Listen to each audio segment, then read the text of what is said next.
Come si cucina la costata perfetta? Il segreto lo conoscono loro, Stefano Bolzonella e Davide Bonaventura, maestri nell'arte del barbecue. Mica cosa da poco, dice Franco Favaretto, gran capo della giuria. Sì, beh, il segreto è quello, gli ingredienti che loro aggiungono, perché la carne è uguale per tutti. Sulla spiaggia di Caorle, a 2 passi dal mare, sabbia tiepida e griglie roventi. Alle 9 di sera si accendono i fuochi, 130 cuochi di 16 paesi diversi. È il campionato del mondo, ma i prodotti, spiega Luca Zaia, governatore gourmet, sono solo veneti.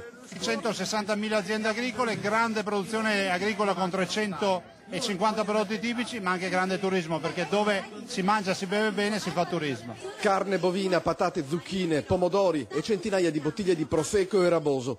Spezie, ingredienti speciali, cuocere bene non basta, ognuno ha il suo segreto, che arrivi da Cuba, dall'India o da un paese africano. Facciamo tante volte a casa perché ai bambini piace, allora.